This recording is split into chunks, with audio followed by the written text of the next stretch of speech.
Ray Dalio went from being an ordinary middle-class kid from Long Island to one of the 100 wealthiest people in the world. Along the way, he developed some meaningful relationships, changed his perspective, and discovered one or two secrets about running a successful company and living a great life. His company, Bridgewater Associates, started in his 2-bedroom apartment and has gone on to become the world's most successful hedge fund, now managing roughly $160 billion. This was only possible because Ray learned to handle mistakes and think about not knowing. Everyone with goals and dreams can learn from this book. The principles in it offer a radically different approach to the way most businesses operate, how they make decisions, and how they treat their employees. On the other hand, there is something excitingly logical and straightforward about all of them. The principles outlined in this book are distilled from years of experience, and the author believes that they can be applied to anybody to achieve success. He doesn't believe that his success was due to any single remarkable thing about him.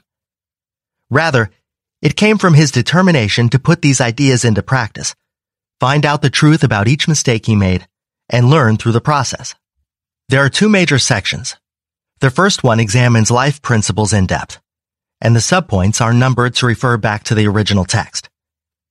Within this section, you will also find lessons in action, where we interweave the theoretical advice with relatable stories.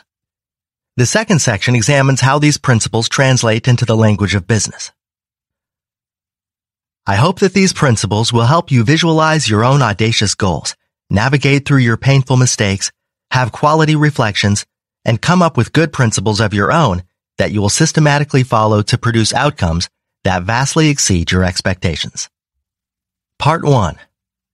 Where Ray Dalio is coming from.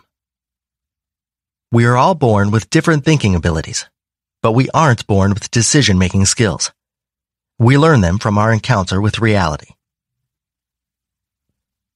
Where Ray Dalio is coming from. Ray's success in life didn't come from what he knew. Rather, it came from knowing how to deal with not knowing. Over the course of his life, he learned to make every decision in both his personal life and his business life based on a set of principles that helped him cut through the confusion and succeed. These principles help him know what's true, and they help him identify what to do about it. Ray made a lot of mistakes in his life, and he's willing to admit that they have been painful mistakes. However, reflecting on those mistakes has helped him to create his life principles, maximize his odds of being right, and give him a healthy fear of being wrong. They've become part of him over the years. Ray has always been an independent entrepreneurial thinker with audacious goals, and he has always had a hunger for a deep, universal understanding of the workings of reality. His life's work has been to systematize this understanding into a set of fundamental truths. He is now at the stage of his life, 68 years old at the time of writing, where he wants to share this knowledge with others. His fundamental principle can be summed up as follows. Think for yourself in an open-minded and clear-headed way and make up your own mind about what you want and what is true. Now decide how to achieve what you want in light of what is true. Our encounters with reality serve to hone our decision-making skills. That has been his approach all along. Ray used this system of thinking to overcome his weaknesses and maximize his strengths. For example, he has a bad rote memory and didn't like school. He rebelled against things he didn't want to do, but pushed ferociously for the ones he took an interest in. He first became interested in stock trading around the age of 12 while he worked as a caddy at a local golf course called Links. His first investment was buying $5 shares of Northeast Airlines. He ordered all the annual reports from Fortune magazine in 1996 and worked his way through each and every one of them. While in high school, Ray was a successful young entrepreneur, and the stock market was still booming.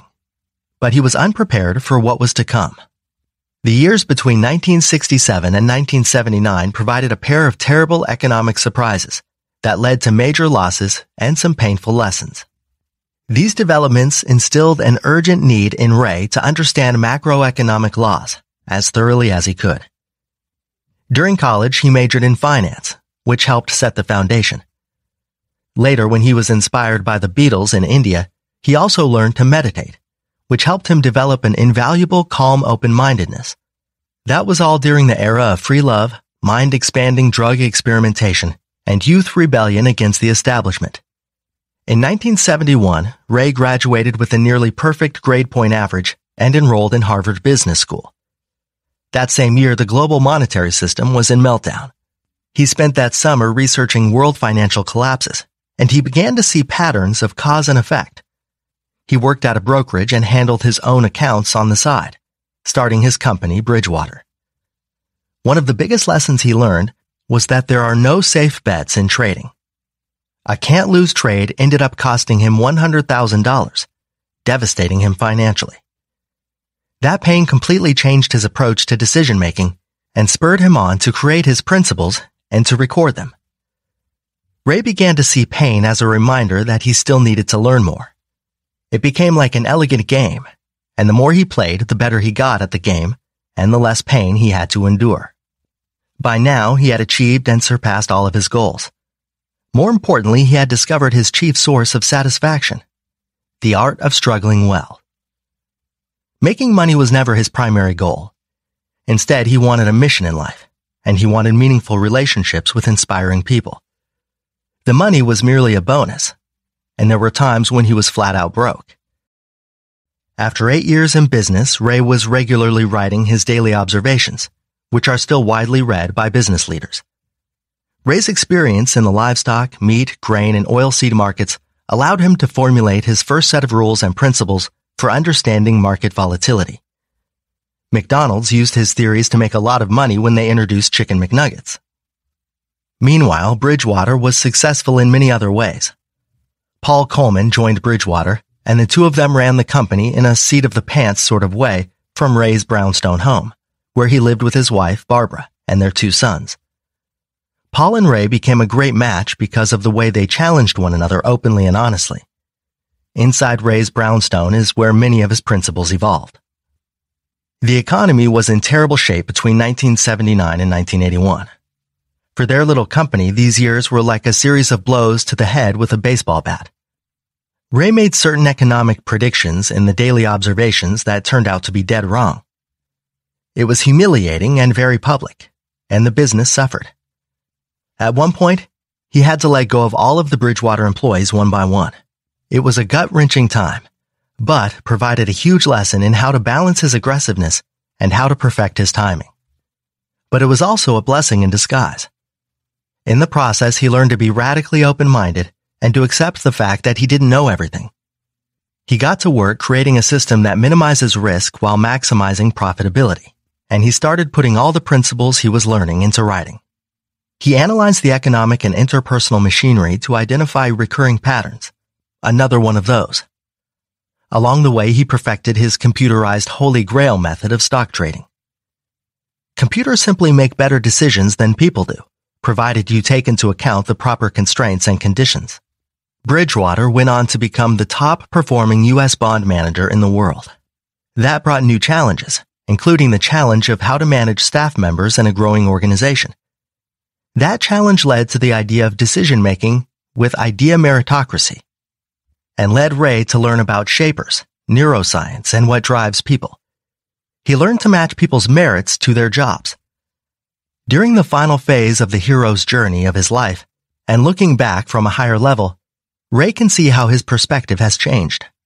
Now he's sharing his principles with you so that you can evolve and learn to struggle well too. My most fundamental work principle: make your passion and your work one and the same, and do it with people you want to be with. Part 2. Life Principles. In order to have the best life possible, you have to 1. Know what the best decisions are, and 2. Have the courage to make them. 1. Embrace reality and deal with it. Lessons in Action. Introduction. Mary Elizabeth is a talented and hardworking artist and paints the most incredible portraits in a style reminiscent of the Dutch masters. But she's also a hopeless idealist. Living reclusively and avoiding contact with the outside world, she spends countless hours behind the canvas, perfecting her skills, but subconsciously avoiding reality. Jess comes over one evening. The two of them get into a bottle of wine, and the conversation starts flowing. Soon, they're deep in a discussion. If only things were different. In a perfect world, artists would be like movie stars, says Mary Elizabeth. Jess laughs at her friend incredulously. Don't think that way, she says. You're super talented. You'll figure it out. I don't know why people don't buy my art. If I don't sell anything soon, I won't make the rent. It's that bad, huh? Jess asks as lines of concern appear on her brow. She puts her hand on her friend's shoulder. I don't belong in this world. Mary Elizabeth's eyes grow dark, and a scowl covers her face as she speaks. People just don't appreciate real art anymore. There's no place for artists anymore. Well, it's the world we live in, and it's not all that bad. Jess tries to speak soothingly. It might just be the wine, but clearly her friend is on the verge of tears. Mary Elizabeth shakes her head. This real world you're talking about is cruel, fake, and soulless. Jess knows better than to disagree with her friend when she's in this kind of mood. Instead, she invites her along for a weekend getaway near the lake. Maybe a change of scenery will change her state of mind. Ray Dalio's first principle is all about the state of mind you choose to develop, which translates into the way you approach reality. You can either try to avoid the harsh realities of life, or you can face them openly and honestly for what they are. Each person will decide how hard they're prepared to work, and what they will sacrifice in order to be able to either save her life or make an impact on the world. Those two extremes needn't be mutually exclusive either. Each person has to figure out the truth on their own. And the best way to fast-track that process is to be radically open-minded and radically transparent. Avoiding reality is counterproductive. Constantly avoiding or disguising your own weaknesses will never allow you to transcend them. Being completely open and transparent gives you the freedom to truly be yourself, and simultaneously opens the channels of understanding between you and other people. It is painful at first, but it is truly liberating in the long run. You become free from the burden of self-deceit, doubt, and the fear of not being good enough in the eyes of others. Once you've mastered it, you no longer see failure as a personal insult. Success is not really a matter of working harder, but rather it's about working more effectively in line with reality. Ray's approach has been to see each new problem as a puzzle, and by solving it, he unearths a gem in the form of a principle, which can then be applied to similar problems. Another one of those. This sets up a feedback loop that leads to rapid learning, which is often painful but also provides a kind of high. That high eventually becomes a new habit because it's addictive. There's nothing more rewarding than growing as a person. It has been the key to Ray's success, and it's what he is referring to when he talks about learning to struggle well. If your focus is only on how you appear to others, as either good or bad, or as successful or a failure, rather than on achieving your goal, you're actually avoiding reality and playing ego games. Honest feedback from reliable people is invaluable. It accelerates learning and helps you understand others as well. Nature provides beautiful lessons on how to go about it. We can become fixated on first-order consequences and forget about the second and third-order consequences. Evolution means constant change, and it cares nothing for any individual's ideas about good or bad. The balance is always in favor of benefiting the whole. Evolving becomes life's reward. Looking at nature from a top-down perspective, you discover harmonious laws that drive ecosystems. The same view helps you understand economics, politics, and human history. Looking from a bottom-up perspective gives you a different understanding. You get to see how universal laws translate into specific environments. Both points of view are necessary to understand nature and live successfully. Natural things adapt, the strong survive, and DNA holds on to the winning formula when individual creatures die. Their successes are passed on to new generations. Holistically, as a system, progress is guaranteed. Knowledge serves the same purpose for individual human beings, nations, and organizations or companies. We can learn about what works and what doesn't by knowing what others have tried before, and by examining their logic, even though they're long gone. By aligning your individual incentives with what's good for the whole, you progress. The satisfaction comes from your individual evolution, not only from the monetary success. Pain plus reflection equals progress. If your behavior is aimed only at avoiding pain, you won't progress. If you learn to manage that pain and allow the process to teach you by reflecting on the principle it contains, you will be successful. That means holding yourself and others accountable, instead of avoiding responsibility or being unrealistically jaded about your failures. Lessons in action. Application. The weekend away turns out to be exactly the right medicine for Mary Elizabeth. The first day she complains about the bugs and the blisters on her feet. But by the second day, the magic of nature starts soothing out the creases. And by the time the sun has set, she's smiling again and feeling more like herself. "I'm sorry I've been such a pain," she eventually says to her friends who are all sitting by the edge of the lake, watching the sunset. "Well, I'm glad you're getting back to your old self," laughs Jess. "It's good to see you smile again. It's been a while." "I know. I've been so stuck in my head and brooding too much. Just look at how incredible all of this is." She opens her arms wide as if to embrace the sublime natural scene in front of them. "I do belong here." She sighs. That night, she starts talking to Adrian, who was also invited along for the weekend by Jess. He has recently started an online business creating professional web profiles for achievers. He's full of enthusiasm and it's contagious. They hit it off and end up talking for hours. As they chat, it feels to Mary Elizabeth as if something is opening up in her mind. It's as if her horizons are stretching wide, and as if a fog is lifting. Adrian comes up with the idea to offer her portraits into the deal for his clients. He'd been looking for a suitable artist anyway. "It would be great to capture something about the core values in an artistic way," he says. "I think some of the guys I'm targeting will love the idea. Can you digitize your work?" Mary Elizabeth is about to object, but she catches herself in the act and changes her mind. "I'm sure I can find out how to do it," she says instead. In the weeks to follow, her friends watch the changes start to unfold in her. In just 3 weeks, Adrian manages to secure a couple of commissions for her, leading to a new kind of dynamic energy about her art. Although Mary Elizabeth still prefers oil on canvas to digital art, she has found a way to compromise with the kind of world she's really living in. It takes months to pick up the new skills she needs, and there is still a long way to go. But challenging as it is, she's learning to adapt to the world in new ways and keeps building on her success.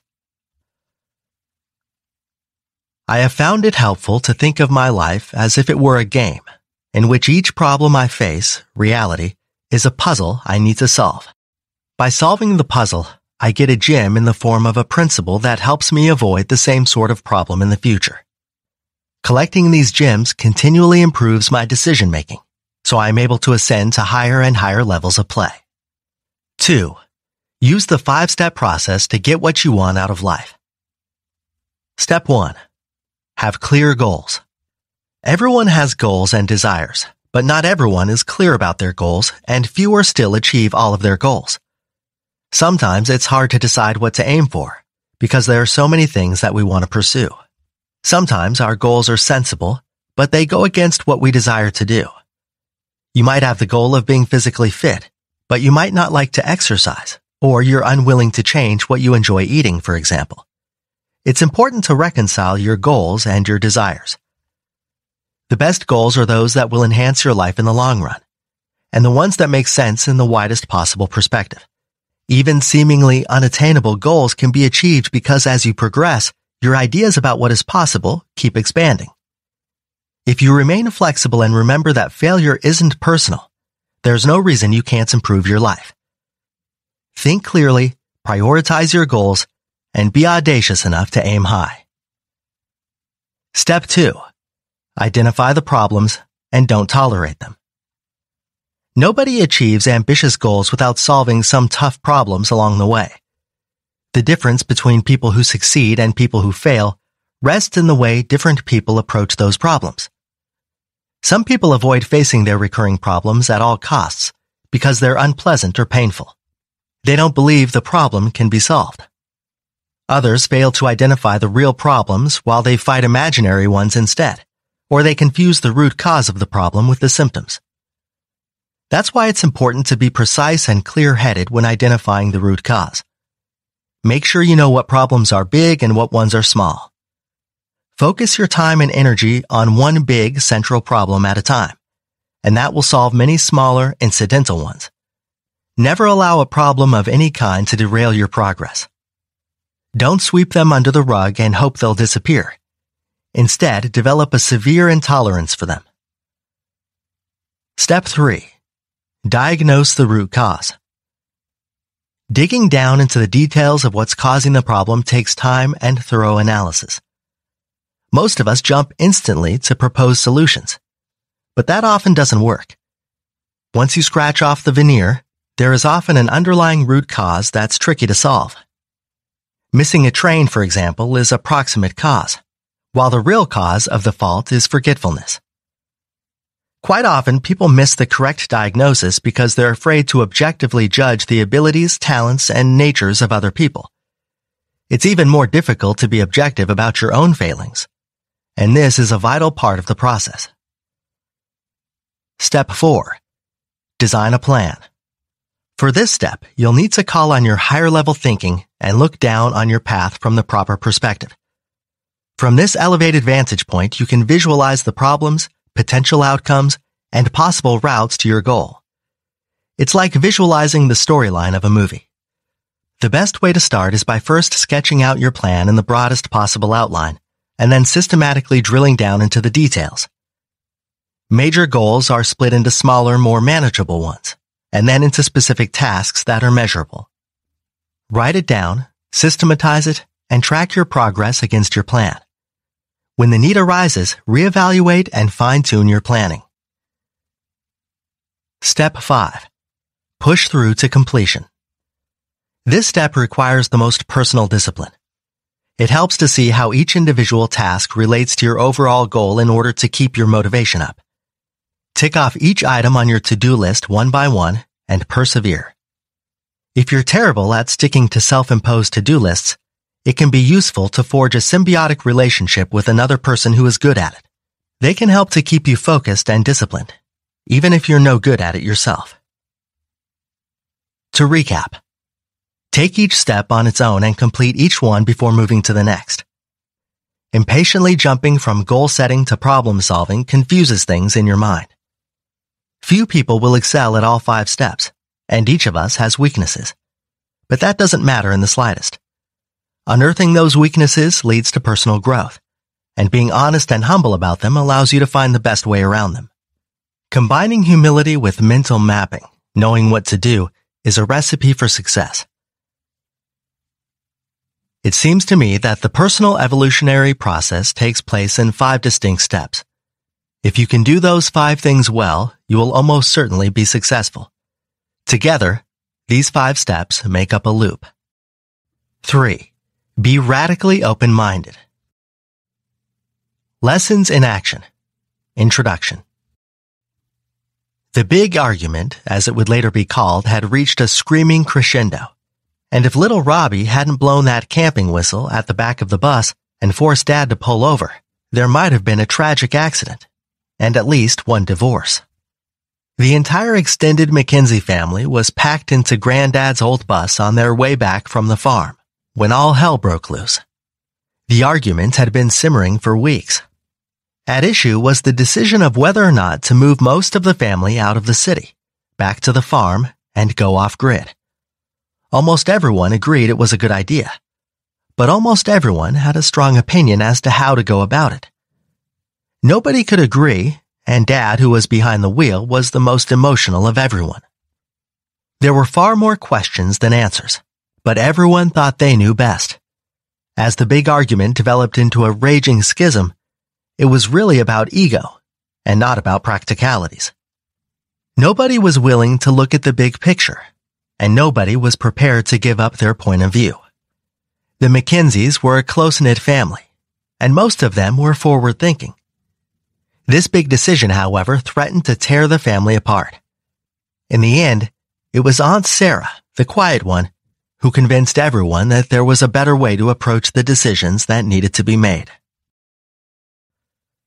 Ray Dalio believes that this is the most important chapter in his book, and that it contains the secret to overcoming your two biggest obstacles in life, your ego and your blind spots. The ego barrier, as it is defined here, is the lower subconscious part of your brain, the amygdala, that interferes with your higher brain function, the logic and conscious prefrontal cortex, by bringing up your deep-seated fears and needs. Our hardwired survival and acceptance drives are examples of these.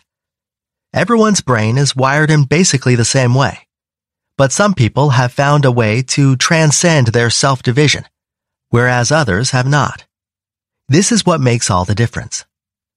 When you get angry at yourself, it is a sign that your ego is wrestling with your higher self. When someone challenges your thinking and you get angry at them, it's a sign that your ego feels threatened. The need to appear knowledgeable or to be right is hijacking your pursuit of truth. Even the most intelligent people suffer from it. It's helpful to become more aware of this process that is always at work within you. Each one of us also has certain blind spots. We tend to view ourselves and our place in the world from fixed points of view. This makes us blind to other potential ways of seeing things. This is usually the fatal flaw that prevents us from living up to our full potential. Instead of harnessing different people's diverse ways of thinking, such as lateral thinking and logical thinking, to deal with problems effectively, we get stuck in an impasse, blind to our own shortcomings. The way to get beyond these two major obstacles is through practicing radical open-mindedness. It's human nature to want to be right and to appear right in the eyes of others. People that make the best decisions are rarely convinced that they have all the answers. They are open-minded enough to recognize the value of multiple inputs, specifically multiple points of view from others who may know more than they do. They value learning, reading, and discovering new approaches. They understand that making the decision comes after gathering all the relevant facts. They have also developed a healthy fear of being wrong. Usually that comes from experience, from crashing and burning and going through the pain. There's a big difference between arguing and seeking out the truth. Arguing is a war between egos, whereas searching for truth comes from a pure motive. Sometimes you're the teacher, but more often, you have to assume the role of a student. A wise person knows the difference.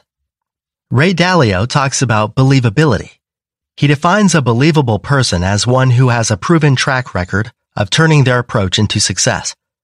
On health matters, for example, it's likely that your doctor is more believable than you are. When you're the more believable person, it's useful to remind the other person of that fact in a tactful way, which is a big part of the art of thoughtful disagreement. If there is a disagreement, it's unlikely that both parties are right. It pays to figure out which one of you is wrong instead of blindly insisting on being right. To accomplish this, you need to approach each disagreement from a calm, openly curious state of mind, suspending your knee-jerk ego reactions as far as possible. That takes practice. You need to learn to spend your time in productive discussions with believable people, rather than wasting it on arguments with small-minded egoists. There's no place for anger in this process. Another useful tactic is to triangulate your point of view with the view of experts, while also getting those experts to disagree thoughtfully with each other. This way, you get a much wider view of complex issues, enabling you to make the best possible decision. Our egos and our blind spots are primitive mental mechanisms that get in the way of open and honest exchanges of facts and lines of reasoning. Some of us are timid, and some of us are bombastic. But finding the truth should override differences in personality. It takes time and effort to cultivate the art of radical open-mindedness. And it can be painful to let go of ideas that you're attached to. Instead of letting that pain prevent you from making the best possible decision, let it become your guide. Cultivate the habit. When you feel frustration and pain, know that your amygdala is kicking in, and take a moment to calm yourself and open your mind before going any further. Each time you succeed, you become stronger and better at decision-making. Ray practices transcendental meditation, and it has helped him develop his calm, even-minded temperament. For him, meditation eventually solidified into a permanent habit. It is not an inborn talent. He learned to do it, and so can you. Over time, it becomes instinctive to make decisions based on facts and the best information available, instead of from your own limited point of view. You gradually become radically open-minded. Lessons in action. Application. All the McKinseys were shocked when Aunt Sarah stood up on the table and told everyone to quiet down.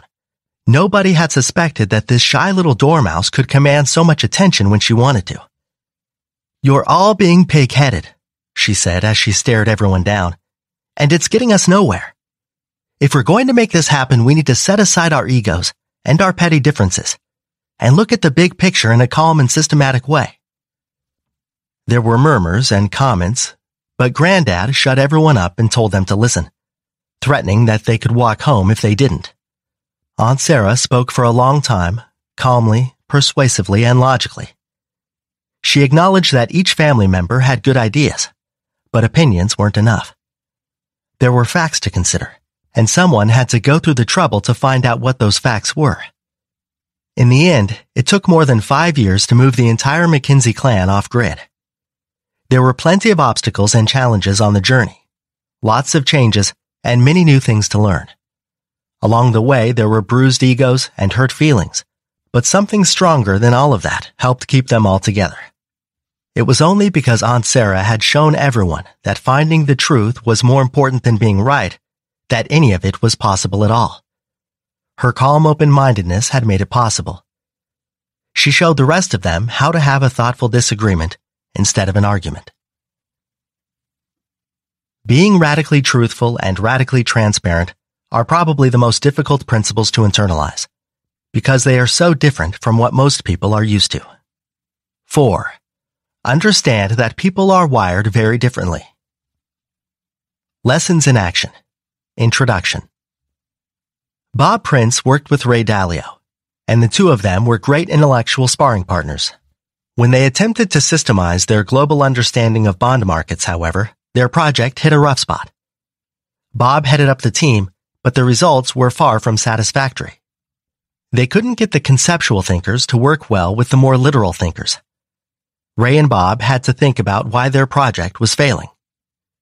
The problem seemed to be that nobody knew what anybody else was good at, and that everyone had his or her own opinion. Everyone was pulling in a different direction, and everyone was getting angry and frustrated. They stuck to their guns and started figuring it out. It was painful, but what they learned was turned into a valuable life principle. And that's what this chapter is about. The phenomenal success of Bridgewater as a company was not a matter of chance. It came about because the team, led by the maestro holding the baton, Ray Dalio, worked harmoniously in line with the principles outlined in this book. Part of the secret came from understanding the realities of economics, but another important part came from understanding the human brain. Research into neuroscience unlocked a vital principle. People's brains are wired differently. If you take this into account when assigning roles and responsibilities, you're bound to be more successful than if you blindly ignore it. For Dalio, the penny dropped when his own kids underwent psychometric testing, and he learned painful lessons during his son's struggle with bipolar disorder. Intrigued by the insights these tests provided, he became determined to study the subject more thoroughly and apply what he learned in his growing company. His experience had already taught him the frustration of failing to get the right results from the wrong types of people. Some parts of our brains and minds are elastic, meaning that they can be changed to some extent. Other parts are impossible to change. Knowing about these limitations and possibilities makes a big difference. You can't expect people who are wired one way to excel at a task that suits a different brain type. It's far more sensible to give them a task that suits their unique abilities. Bridgewater employees underwent comprehensive testing to determine each of their unique individual inclinations and talents. The results were captured and displayed for all to see on baseball cards. At first, there was resistance to the process, but these days the company couldn't run without the cards. Working with professionals and researchers from Harvard University, the Wharton School, and the University of Virginia, among others, Dalio spent years perfecting the process. It was groundbreaking research into how companies can encourage the personal development of their employees. Evolution has formed the human brain over millions of years. We also share certain brain mechanisms with other animals. What makes us different is our proportionately larger neocortex, the wrinkled gray mass of brain matter responsible for learning, planning, imagination, and higher-level thought processing. Our brains are uniquely capable of reading the intentions and mental states of other people. Most of what drives us is physiological, as two separate parts of your brain wiring are constantly fighting to control you. Many of our decisions are made by our subconscious mind, which can sabotage the plans of our higher conscious reasoning. Animals are not divided this way. They follow instinct automatically. Humans are different, and it's hard to accept that there are large parts of our brains that simply aren't logical. Once you learn to see how these mechanisms operate in your own brain, and in the brains of others, you become far better at getting the results you want. Feelings, for example, are regulated by our amygdala, a little almond-shaped structure in the cerebrum. It happens mostly under the surface of our alert consciousness. These feelings, like anger and fear, can hijack your higher reasoning, without you being aware of what's happening. Successful people have learned to reflect on what triggers the hijack and have consistently found ways to work around it. They've learned to deliberately cultivate useful habits that support the goals of their upper-level selves. Habits control most of our behavior. When we're on autopilot, the basal ganglia has taken over from the cortex in the brain. A lot of people constantly undermine their own success because of bad habits that they're not fully conscious of. If you really want to change, the best way is to patiently and kindly train your automatic brain to enjoy habits that support your highest goals. Bridgewater used knowledge gained from neuroscience to create comprehensive tests to determine people's brain wiring and find out what they are like. The basic categories are creators, innovative and unconventional, advancers, carry out ideas effectively, understand the human brain, refiners, good at spotting flaws, love facts and theories, executors or implementers, focused on details, gets things done, and flexors, combine all the others, adapt well. These are only the fundamentals, and most people have bits of each type in them, even if they lean more toward one category. For example, creators are seldom good at getting things done or taking care of each and every detail.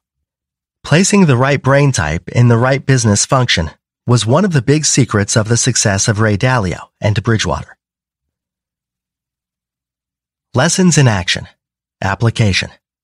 After much research, the problem was revealed. Bob was not surrounding himself with the right type of people. He chose people who were flexors, like himself, and talented as they were, the results were disastrous. Bridgewater began to use the new psychometric tools, like the baseball cards, they were developing to diagnose what was going wrong. After much deliberation, they decided to give Bob a new deputy, who excelled at independent and systematic thinking, or an advancer. She was a better match for Bob's particular brain type, because she could take his big ideas and translate them into specific tasks with deadlines. She in turn hired detail-oriented people, executors, including an effective project manager, to move the project out of deadlock and toward completion. With the new team and individuals who were suited to their specific responsibilities, the bond systemization project started humming. While know thyself and to thine own self be true are fundamental tenets I had heard long before I began looking into the brain, I had no idea how to go about getting that knowledge or how to act on it until we made these discoveries about how people think differently. 5. Learn how to make decisions effectively. Lessons in action. Introduction. How is this time going to be any different? Meg was asking. Alistair had to admit he didn't know, but he was sure that something needed to change. Neither one of them could go on this way anymore, but he knew that there had to be a way forward, even if he couldn't see it at the moment. I'll be honest with you, baby, he said as calmly as he could. I'm not sure how, but I am sure we can do it. We just have to get better at making decisions and carrying them through. I'm sick and tired of working all the time and never getting anywhere. Meg flung the dishcloth into the basin in frustration. I just can't see what's going to change. I know, Alistair sighed. Me too. I'm burning out. You've been flipping from one construction job to the next, but you'll never make enough that way to build our house like we always said. And I can't stand the jobs I'm stuck doing. Meg looked desperate and tired to the bone. We've been winging it for 3 years now, and we're no closer to our goals than when we started. I know, Alistair replied. We have to tackle this in a completely different way. The ability to consistently make good decisions can be the key to getting what you want out of life. We all make countless decisions every day, and many of those decisions are made subconsciously. When you deliberately bring the process into the light of your higher reasoning faculties, you can improve your skills at this vital part of life. The biggest obstacles to mastering decision-making are harmful emotions. They can block us from learning to see reality for what it is, and from being radically open-minded. Painting an accurate picture of reality in your mind depends on 2 factors: navigating levels and synthesizing accurately. Synthesis means converting masses of data into a realistic picture of reality. We're bombarded by sense information all the time, so we need to find ways to separate the important information from the relevant information. To accomplish this, the following methods can be used: speaking to believable people, retaining a healthy skepticism, and understanding that things look bigger up close and in the moment than they do in hindsight. Also, remember that everything is constantly in a state of flux. When you notice a change, either a positive or a negative one, you need to plot the rate of change over time. Slow, steady improvement is a good thing. But it's not worthwhile if the projected improvements won't take you above the bar of excellence within an acceptable time limit. Understanding the way that reality exists on different levels is one of the keys to effective synthesis. Let's say you're still at school and your highest level goal is to become an astronaut. On a slightly lower level, your goal will probably need to be to get a degree in science. On a different level, you need to have perfect health. On a still lower level, you need to get good grades at school. And on the lowest level, you need to study tonight instead of playing video games. All the different levels interact with each other, and you interact with them. Most of us understand this intuitively, but we often weight our decisions incorrectly because we're operating on or thinking about the wrong level. A gut feeling can be useful, but it often takes only the lowest levels into account. It's better to rely on logic, reason, and common sense. In this way, you can visualize how your plans and intended outcomes will pay out across multiple levels, and you will then be taking second and third order consequences into account too. Think of every decision as a bet. Each bet has a probability of paying off, and a cost or a penalty if you're wrong. An expected value calculation weighs the probabilities of being either right or wrong, multiplied by either the reward or the penalty, and subtracts one number from the other. Making a bet that carries a minimal risk and has a low chance of paying off may be better than a bet with minimal rewards but a high chance of success. It's worthwhile taking the time to work it out. To decide effectively, you need to weigh your chances using the best logic and the best information you can get. Most choices have pros and cons, but few have no cons at all. The better you get at improving your odds when making important decisions, the more likely you are to succeed. Again, we know this intuitively, but we seldom put effort into doing the proper homework and researching it thoroughly. Usually, there's no time to deal with unimportant things, so focus your time and energy on the must-dos instead. There are always going to be endless possibilities, but not all of those possibilities are equally probable. Practical thinkers know the difference between what's possible and what's likely to happen, and if they're not sure, they find out first. In order to make good decisions more often than making bad ones, using these principles should become instinctive and habitual. Simplify your choices down to the bare basics and slow down your thinking enough to be able to spot the reoccurring patterns. Another one of those. Don't just accept opinions as facts. Improve your decision-making by carefully weighing the believability of each opinion alongside the principles that are involved. Who you choose to listen to makes a big difference. Over time, Ray Dalio and the staff at Bridgewater have used systemized and computerized decision-making tools to great effect. Combining radical transparency with algorithmic decision-making has produced remarkable results. Ray believes that artificial intelligence will play a big role in helping governments, companies, and individuals make better decisions in the near future. Computers don't become anxious. They work 24/7, and they're completely objective. Combined with human intelligence and a deep human understanding of the cause and effect relationships between things, they are wonderful tools. It's a brave new world, and in Dalio's view, we're better off being prepared to deal with it than wishing it simply wasn't true. Lessons in action. Application. When Alistair and Meg finally sat down together to talk about their future, they decided that whatever happened, they would work together as a team and agree on how to do it. As tough as it was to change, they both understood that something drastic needed to happen in their lives if they wanted to live up to their full potentials and get what they wanted out of their future. "I bought a big notebook and some pens," said Meg teasingly, "because I knew you wouldn't think of that." Alistair chuckled. "So how does this work?" "Come on, you're the one who read all the books." "We start by writing down our goals," she replied, and wrote, "Build our dream house" down on the first page. "Wait," said Alistair, grabbing the pen and the notebook. "What about travel the world?" "Well, maybe we should think about ways to combine those two things. We've always thought that the best way was to build our home first and then travel when we're older. Maybe there's another way.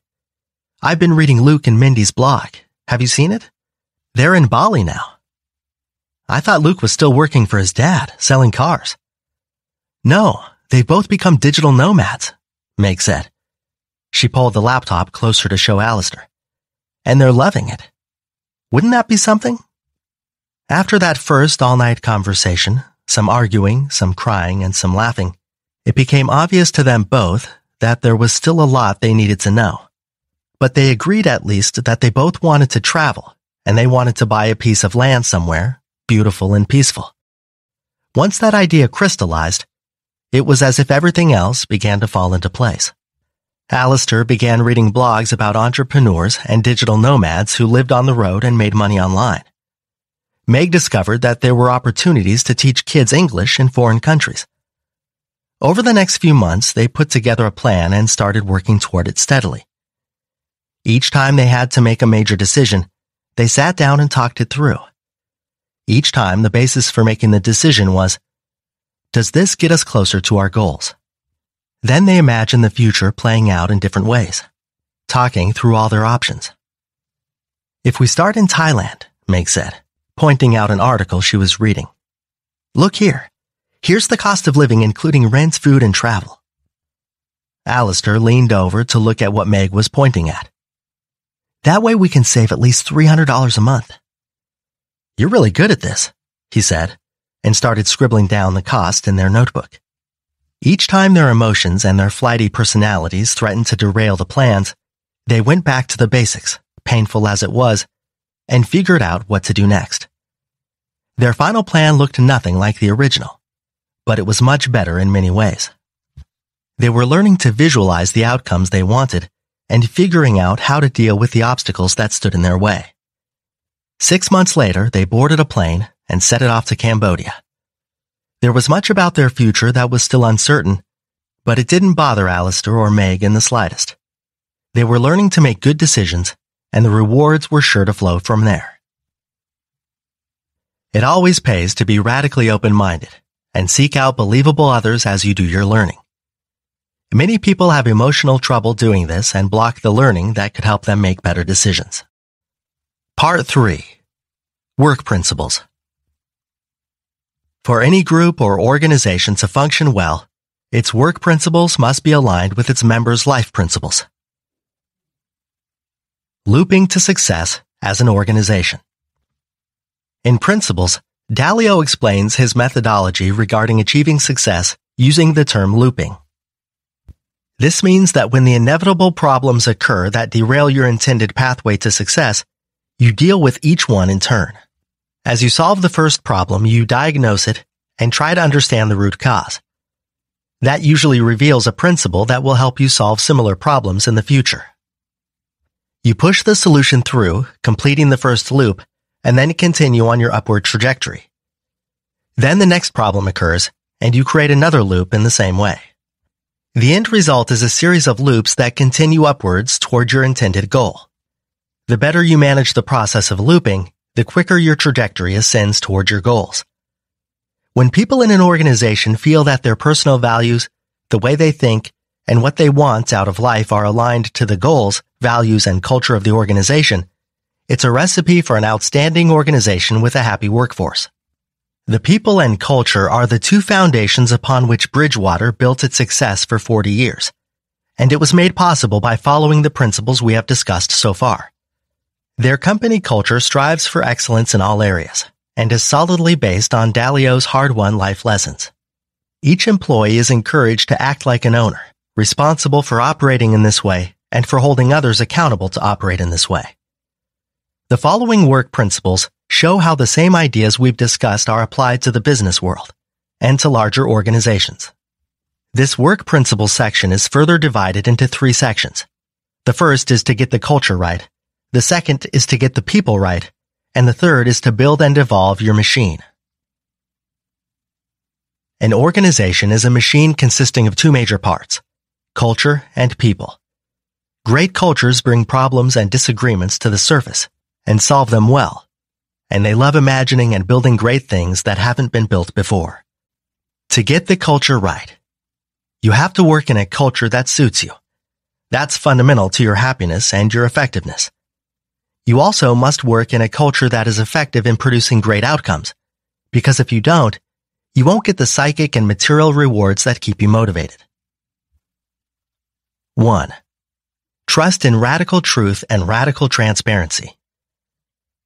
Ray set out to build a real idea meritocracy, not just a theoretical one. For him, it was a system that brought together intelligent, independent thinkers and allowed them to productively disagree with each other. That resulted in the best possible collective thinking.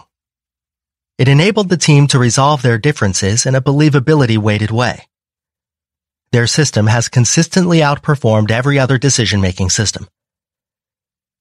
Dalio's definition. A pervasive idea meritocracy equals radical truth plus radical transparency plus believability-weighted decision-making. In some companies, employees have 2 jobs. One is their real job, and the other is trying to hold up the appearance of their job value to colleagues and superiors. Bridgewater finds this kind of approach awful, and more importantly, ineffective. Instead, Bridgewater employees are encouraged to embrace the good, the bad, and the ugly about the truth. You only get stronger by doing difficult things. Not everyone has the integrity or willpower necessary to demand total transparency from others. Those employees that persist eventually find that they can't work in any other way. The company culture creates an environment where everyone has the right to know, understand, think for themselves, and offer their honest thoughts without fear, and in a transparent way. This helps eliminate lies and injustice from the organization. Total transparency is impossible. You can't share sensitive personal information when it would injure someone. But the idea is to push the limits of transparency and trust the process. For me, not telling people what's really going on so as to protect them from the worries of life is like letting your kids grow into adulthood believing in the Tooth Fairy or Santa Claus. While concealing the truth might make people happier in the short run, it won't make them smarter or more trusting in the long run. 2. Cultivate meaningful work and meaningful relationships. Trust is one of the most valuable parts of a company culture to enforce and cultivate. It can only come from genuine relationships, not from forced ones. In the early days of Bridgewater, Ray treated his colleagues as an extended family, and it rippled out from there to include more and more people as the company grew. Even in the best of companies, individuals who are harmful to the company's culture and goals will slip in. That's why it's vital to be loyal to the common mission and objectives of the company, rather than being loyal to those people who may go against it. Exceptional relationships rely on each member having a crystal clear idea regarding the value exchange.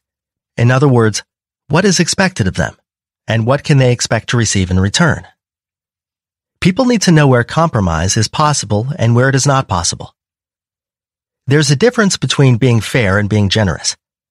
In order to be successful at instilling a transparent and trusting culture, you need to know where the line is in every situation and constantly stay on the side of fairness. People are people, and we know that people lie to protect their own interests. Avoid being naive about it, and treasure those capable few that operate with integrity even when you're not looking.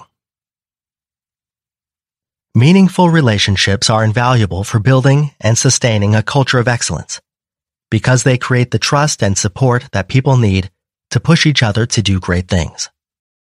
3. Create a culture in which it is okay to make mistakes and unacceptable not to learn from them. Successful people learn from their mistakes. Creating a culture of success means embracing the fact that mistakes are natural and that failing well and learning from the failure are better than hiding your mistakes. Mistakes are painful, but shielding yourself or others from that pain is not the same as being kind or compassionate. Being frank and open about what went wrong and why it happened is the best way to learn to love your mistakes. The fear of being wrong and the fear of being found out creates a terrible working environment that's filled with backbiting, lies, and malevolent barbs. When it's all out in the open, people tend to become even-minded, open, and more effective at their jobs. There's no point in feeling bad about your mistakes and short-sightedly focusing on the short-term outcomes. It's better to accept failure and look at how that failure can guide your future evolution. When you understand that nobody can see themselves objectively, and that everyone has blind spots, you can see the value of honest feedback. Dishonesty and ego games can only get in the way of success. Bridgewater keeps an issue log, which is a record of each and every mistake that was made along the way. By studying those mistakes and observing the patterns, they could determine which ones were the product of weaknesses and where those weaknesses came from. People were allowed to make mistakes, but it was unacceptable to make the same mistake twice. By creating an environment in which it is okay to safely make mistakes so that people can learn from them, you'll see rapid progress and fewer significant mistakes. This is especially true in organizations where creativity and independent thinking are important, as success will inevitably require the acceptance of failure as a part of the process. 4. Get and stay in sync. People work well together when they are aligned on many levels. Of course, this doesn't mean that conflict disappears, but the way these conflicts are handled is what matters. There's no point in getting mired in angry disputes or endless discussions. You need to follow a system based on clear principles. In this chapter, Ray shares examples from Bridgewater in which subordinates openly challenged senior members, himself included, in both an open-minded and assertive way. When certain disagreements created an impasse, they were raised to the management committee. At that point, the case was sent to the entire company by email, so everyone could judge for themselves who was right and who was wrong. The idea behind this revolutionary way of handling conflict was to align everyone to the same principles and to make a decision based on merits, not based on rank or autocracy. To make it work in practical business situations, everyone involved needs to remain calm and respectful of the process. People need to learn to get in sync with each other and how to disagree well. It's an art, and it takes practice. Naturally, there will always be those who remain close-minded and those who argue simply for the sake of arguing.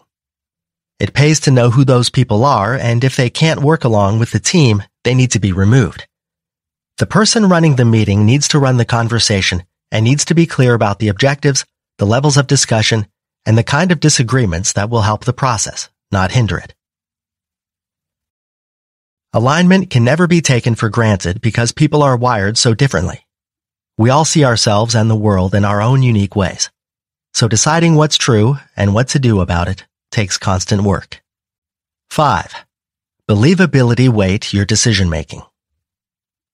It makes logical sense to weigh more heavily the opinions of people who are more credible or who deal with the same or similar issues at hand than the opinions of those who don't. To make sure this happens, there needs to be fixed criteria for finding out who is most believable. Bridgewater actually uses an app called the Dot Collector to manage this process. Combined with the baseball cards, each employee's input is tracked. And when it comes to voting, the system calculates not only the vote count, but the believability-weighted score too. A more believable person has two qualities. First, they have repeatedly accomplished the task at hand triumphantly. And second, they can succinctly explain the cause-effect relationship of their conclusions. When the vote count and the believability align, the decision is made and the team moves on. The merits of an idea should always trump its popularity. That's where simple votes can let you down, whereas recognizing the real merit of each person's idea can succeed. It's important to focus on the reasoning behind the idea, rather than just the conclusions. Simply letting everyone offer their opinions and randomly disagree with each other is a waste of time. Everyone has an opinion, but sometimes you have to assume the role of the teacher, and sometimes you have to be the student. You need to be humble enough to know which role is best for you in each situation. The best answers come from the best disagreements between the most relevant people. At some point, the debate needs to end. Then you need to let go of your need to be right and decide in favor of the most effective solution using a fair system. The best decisions are made by an idea meritocracy with believability-weighted decision-making, in which the most capable people work through their disagreements with other capable people who have thought independently about what is true and what to do about it. 6.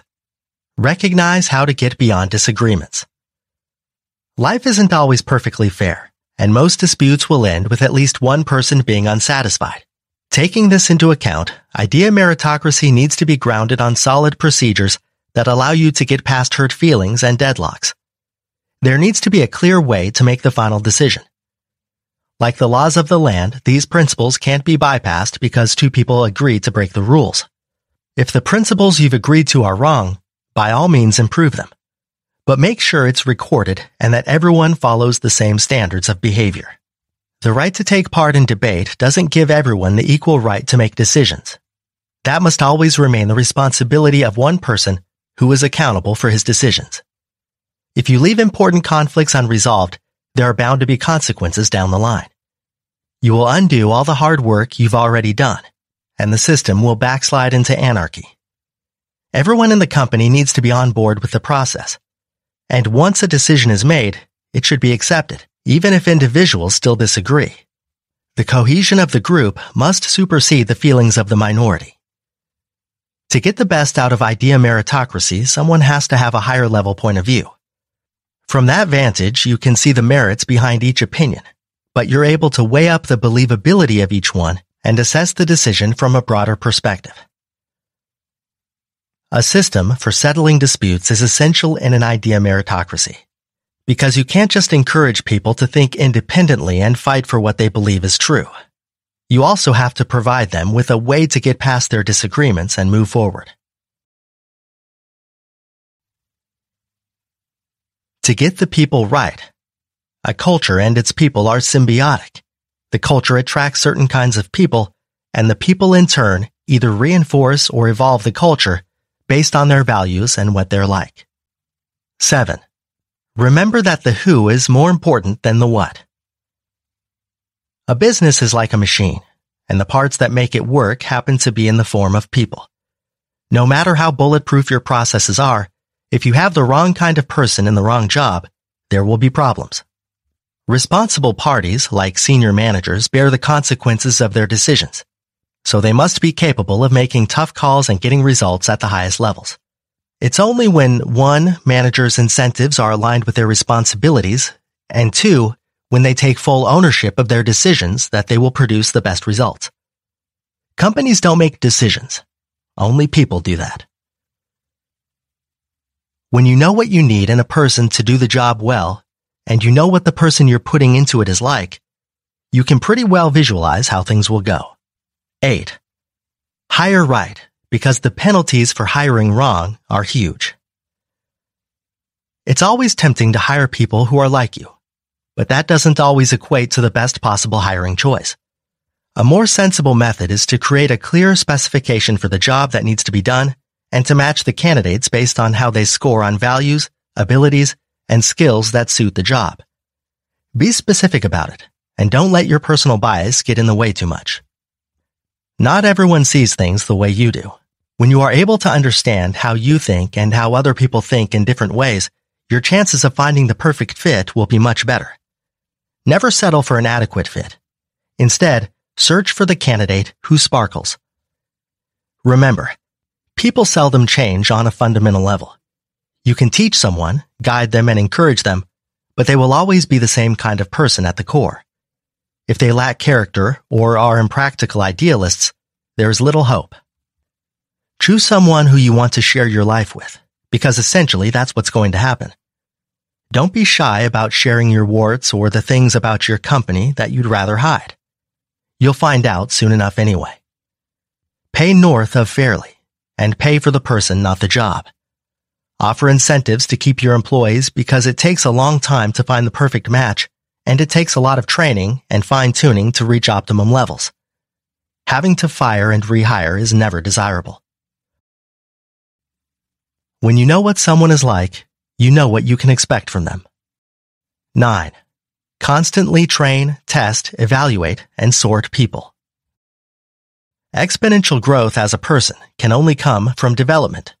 A business can only evolve and grow as quickly as the people who form the various parts of it are evolving and growing. The two go hand in hand. To accomplish this, there needs to be open, frank, and sometimes painful conversations. When you hire someone, you can never be sure about all of their strengths and weaknesses, and you can never accurately predict a person's career path.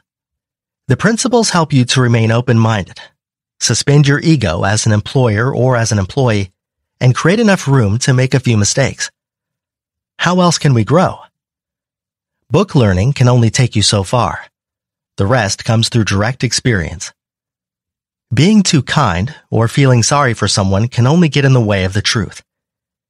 Instead, the feedback that new employees get needs to be focused on accurate assessments of how well they are aligned to real goals and objectives. Most people overestimate their own importance, and few of them will appreciate that you're giving them the power to become successful through tough love. Bridgewater managers are educated to pay more attention to the swing than the shot. It's more important to judge people on the way they think and their reasoning abilities than only on isolated outcomes. When you get personal evolution right, the returns are exponential. As people get better and better, they are more able to think independently, probe, and help you refine your machine. To build and evolve your machine. Most people get caught up in the blizzard of things coming at them. In contrast, successful people get above the blizzard so they can see the causes and effects at play. This higher-level perspective allows them to see themselves and others objectively as a machine, to understand who can and cannot do that well, and how everyone can fit together in a way that will produce the best outcomes. 10. Manage as someone operating a machine to achieve a goal. Your business is a machine that's designed to produce certain results. To diagnose and deal with problems, you need to be good at looking down on that machine from a macro perspective. From there, you can study the machine like an engineer and see whether or not the machine is moving you toward your goals. Your metrics are your diagnostic tool, so they need to answer the most important questions and light the warning signals on your dashboard before it's too late to fix a problem. Whenever you solve another problem, also think about how to improve your machine from what you've learned during the process. Dalio compares the way he manages people to being a ski instructor, which requires close contact with your students and spending time on the slopes through some trial and error. Soon enough, you can see what people can handle and what they can't. He gets his staff to write a brief report to him on a regular basis to keep his finger on the pulse.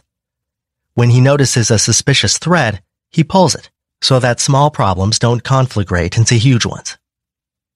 Your core principles should be translated into the policies that hold your business together, and you need to consistently hold your people accountable to those without micromanaging them. At the same time, learn to appreciate them for holding you accountable too. This way, you can keep evolving your machine, constantly improving your people and yourself.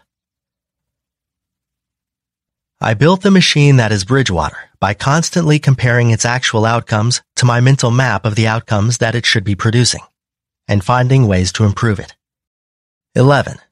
perceive and don't tolerate problems. A healthy fear of being wrong means that you acknowledge your weaknesses, but you don't let the pain of dealing with them force you into accepting and tolerating those weaknesses, or worse, sweeping them under the rug. As Dalio says, if you're not worried, you need to worry. And if you're worried, you don't need to worry.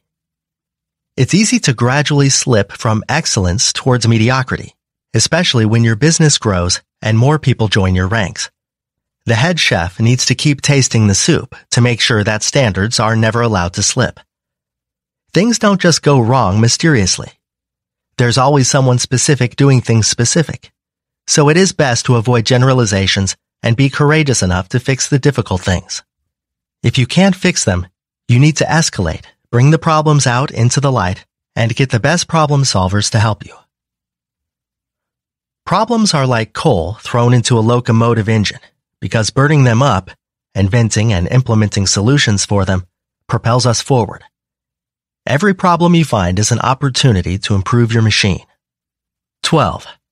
Diagnose problems to get at their root causes. A common mistake businesses make is fixing problems without properly investigating the root cause of the problem. Doing so might alleviate the pain temporarily, but it robs you of a golden opportunity to tweak your machine and avoid similar problems in the future. The best companies use principles like the 5-step process to pinpoint the underlying cause of constant errors and problems, enabling them to root out the problems for good. They carefully analyze what core principles are involved, and they don't confuse the approach that was taken with the circumstances themselves.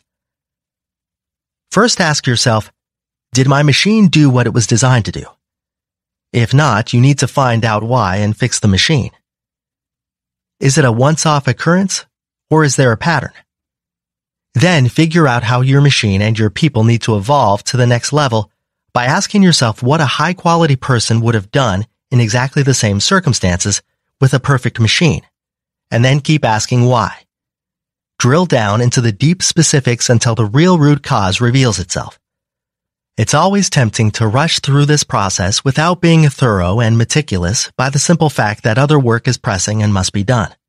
But if you understand that an accurate diagnosis and quality planning are the foundations of creating a lean and effective machine, you'll make the time. When you encounter problems, your objective is to specifically identify the root causes of those problems, the specific people or designs that cause them, and to see if these people or designs have a pattern of causing problems. 13. Design improvements to your machine to get around your problems.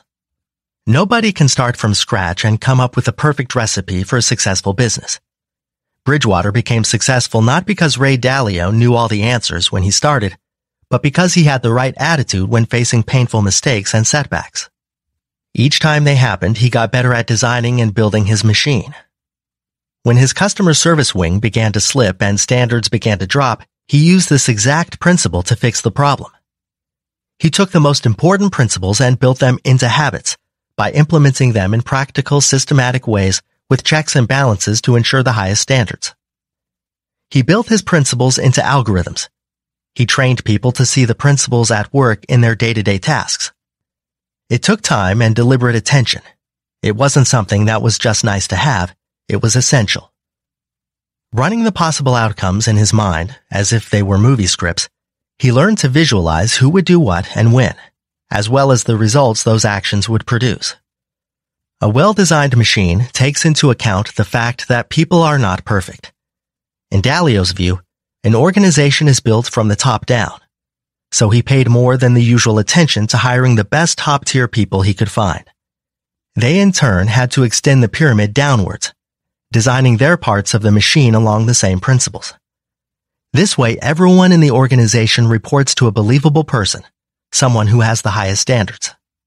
Even so, people are imperfect, and you'll seldom find a person who has everything you want. So in some cases, you need to design guardrails. That might be in the form of another team member with complementary skills and strengths. It prevents people from making bad decisions because of their blind spots. And we all have our blind spots. Finally, don't be naive about dishonesty. Cheats are more common than you might think, so your procedures need to include investigations, in a transparent way to make sure people are spending your money wisely, as if it were their own money. For me, it's an almost visceral process of staring at problems and using the pain they cause me to stimulate my creative thinking. 14. Do what you set out to do. Each of us has a different reason to get out of bed in the morning and to work at what we do. It's easy to get lost in the task at hand and forget about why you love doing your job. To stay motivated, you need to stay connected to your excitement, your passion, and to visualize the things you want to turn into realities. Transferring this enthusiasm to people who work for you isn't always easy. It's a challenge to stay in sync with team members and coordinate your reasons for achieving goals. Sometimes you have to use a carrot, and sometimes it's a stick. But if you're not excited about what you're doing, then you should stop working for it. Everyone has a lot to do, but those that get more done are used to calling on their creativity, their character, and their wisdom to achieve more. To quote Winston Churchill, success consists of going from failure to failure without loss of enthusiasm. In other words, expect that problems will keep coming at you, so you can keep the right frame of mind about it. Don't get frustrated because failure is never final. When the last item is ticked on the checklist, you can take some time to rest and restore balance. And don't forget to celebrate your successes. The organization, like the individual, has to push through to results in order to succeed. This is step 5 in the 5-step process. 15. Use tools and protocols to shape how work is done. It's easy enough to have good intentions, but those good intentions on their own are not enough. Behaviors only change when we cultivate new habits, and those new habits take practice. Bridgewater went to great lengths to develop tools that embed Dalio's principles. These tools collect data on everyone in the company, no matter their rank, and the data is crunched in ways that everyone can challenge, to make the whole process transparent and fair. The principle of idea meritocracy could not function practically without these tools.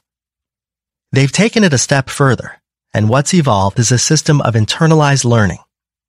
All of the meetings at Bridgewater are taped, and some are broadcast live or used as training materials, so team members can interact, vote, and offer suggestions from remote locations.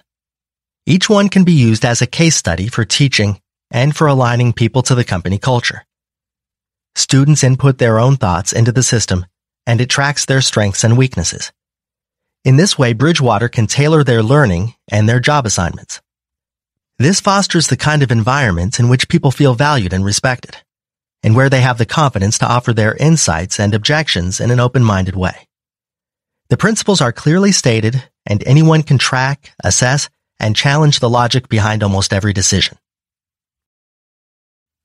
Just as you can't learn many things by reading a book, how to ride a bike, speak a language, etc., it's nearly impossible to change a behavior without practicing it. 16. And for heaven's sake, don't overlook governance. Governance means implementing a system of checks and balances into place that safeguards the organization from losing key staff members. It also safeguards the values and principles you've worked so hard to create, and it ensures that no single part of the machine is irreplaceable. No single person should be more powerful than the system. Even teams and departments can splinter off into fiefdoms if there is nothing to prevent that from happening. When a single person is making all the decisions, there may be bottlenecks, and no single person is good at everything. Governance is the process that checks and balances power to assure that the principles and interests of the community as a whole are always placed above the interests and power of any individual or faction. What you do with the life and work principles we've discussed in this book is up to you. Ray Dalio's objective in this book is to inspire others to take these ideas even further, and to learn to struggle well in their own ways. Now that he has completed setting down his principles for posterity, he is working on practical tools for people to use based on these ideas, and he plans to make them available soon. His experiences led him to conclude that out of all the approaches to making winning decisions, an idea meritocracy is the best approach. Throughout his life, Ray has relished the process of forming meaningful relationships with great people. It has brought him deep satisfaction to evolve personally and crystallize his most important insights about life, business, and success into these principles. The monetary success was just the icing on the cake. There's no point in wishing that we lived in utopia. And there's no such thing as perfect. However, there are great things, and it is possible to have a great life. To accomplish anything great, you need to put your honest thoughts out on the table, encourage thoughtful disagreements about those ideas with believable people, and work according to the principles that you believe are best. As you go after the things you want, you'll be forced to make choices. Sometimes you'll succeed and sometimes you'll fail. And if you like, you can go with the flow, trusting in some higher power or destiny. If you want to struggle well, it's better to learn from the mistakes you've made without giving up on your goals or on yourself. Make your work and your passion one and the same. Struggle well along with those whose mission is the same as yours, and savor those struggles as much as the rewards they bring.